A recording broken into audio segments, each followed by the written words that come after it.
Let's take a look at the most popular file type today for images, JPEG, and how it compresses data. Now I'm in the Chapter 4 folder Image Editing, and I'm in the folder JPEG Compression.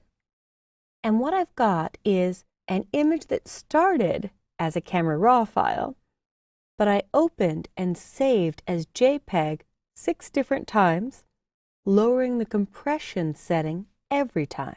If I look at the metadata panel, in the metadata panel, you'll see the file size gets smaller and smaller with each lowering of the compression.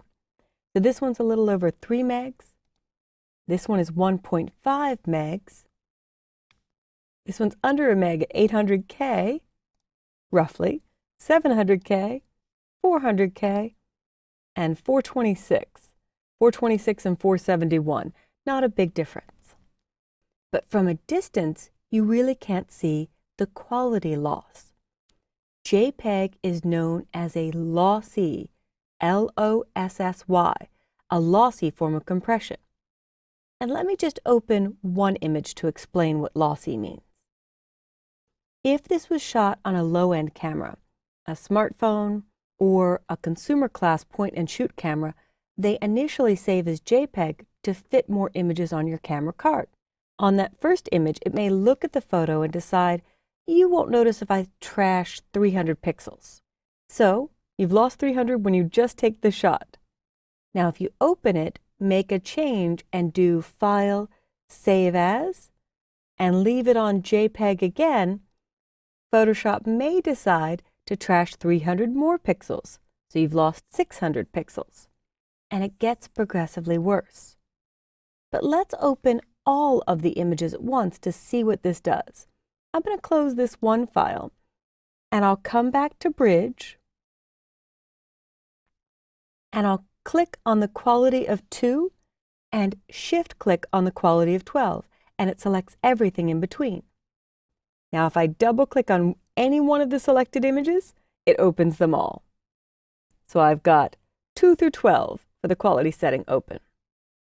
A little power user trick. I want more area to see my images. So on your keyboard on both Mac and Windows, you can hit Shift-Tab to hide the panels only on the right. They're still there if I mouse over the dark bar on the right side, but Shift-Tab hides them. Shift-Tab again shows them. For now, I'm hitting Shift-Tab to hide the panels on the right, but leave my Tools and Options bar up. And you'll see a super little secret checkbox that I turned on called Scroll All Windows on the Hand tool. So get ready to follow along with me by clicking once on the Hand tool or hitting the letter H for Hand. And we'll leave this off for now, but I'll show you what it does and why this is handy. Now Photoshop will arrange all 6 of these windows so I can view them at once. So Window, Arrange, and 6 up show me all 6 at once. The 12 quality image is selected, and then I have 10, 8, 6, 4, 2. But on the 12 quality image, I'm going to scroll down so I can get into the pasta and just choose View Zoom In twice. Let's go for 3 times. All right. Once I've zoomed in, I'm just going to pick a row of pasta to look at. So I'm looking at where these 2 pastas meet. Now, so that all windows go to that location, I'm going to choose Window, Arrange, Match All. All open images will go to 100% and that exact same spot. In fact, the trick on this image is all the images are the same width and height. All of them are 300 pixels per inch. The resolution, that number, is really separate from the compression technique. So in a JPEG image, the first time we saved is 12. Between 12 and 10, I don't really notice any quality loss. But I can start to see at 8 a little bit of noise here in this piece of pasta that's not really in that piece of pasta. The exact same piece. I'm looking for these 2 kind of like eyes and a little loop of hair. That's how I described it. So between 12 and 10, I don't see much of anything. Maybe a little bit is visible here, but much more of the trashed pixels or lossy compression, the data it threw away, is obvious right here. You'll also start to see color shifts in given areas. If I look at this, there's a little more pink here than there was there, or even here. Now, if you look at the quality of 6, I can really start to see a lot more things going on. I see noise in this piece of pasta. You may see whole new colors peeking in like cyan or red or pink. And at quality of 4 or 2, you can really clearly see patterns that have formed, and this looks like it's low resolution. But if I click on the quality of 2 just by clicking the title bar, under Image, Image Size, it is 7.2 by 4.8 at 300 pixels per inch. It's just been saved with a lower quality setting 5 previous times. There's no helping it anymore.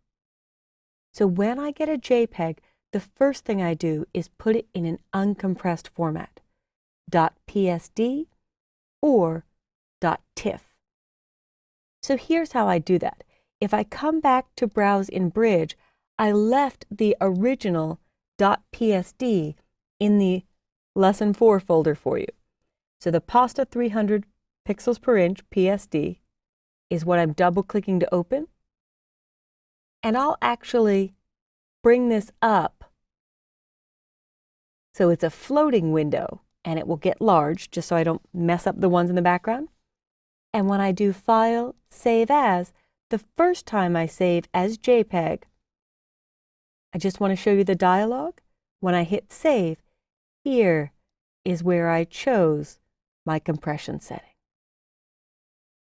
So if I had gotten this as a JPEG originally, I would choose File, Save As, and make sure the format is Photoshop, which adds the extension .psd, or I could choose to save as a TIFF. Now, I already have a TIFF in this folder, but I wanted to explain the next compression type. TIFF, and I'll just put a little dash here with my initials, TIFF does lossless compression. If I hit Save with a little LZW compression, it doesn't harm the image when it's saving the file. It might look at this kitchen and say, there are 1,000 pixels that have a 5% black value. Let me temporarily pull those all out, plot where they were originally, and when you open the file or print the file, I'll put them back in. So nothing is really being trashed or harmed when you save TIFF with LZW compression. And if you're a trivia buff, LZW just stands for Lempel, Ziv, and Welch, the guys who invented the compression ratio technique. Now, I promised to show you a handy little feature on the hand tool, no pun intended. So if I check the box Scroll All Windows while on the hand tool and click on one document, it brings the view for all windows to the exact same spot.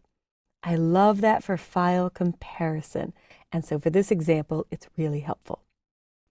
So the bottom line is, if you receive a JPEG, get it in Photoshop or TIFF immediately so you don't destroy it as you make corrections. You could save one other version of a JPEG out to someone else and it won't lose that much quality because, as we can see, between 12 and 10, not a lot was lost.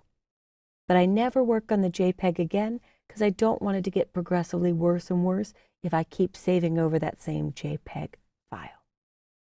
So that's your summary of JPEG, which is a lossy compression, TIFF, which is a lossless compression, and Photoshop, which is not compressed at all and will keep your file with layers in Photoshop's native format. You can try this with one image of your own, just changing the compression and changing the file name every time you save to see the results that I've gotten on my screen.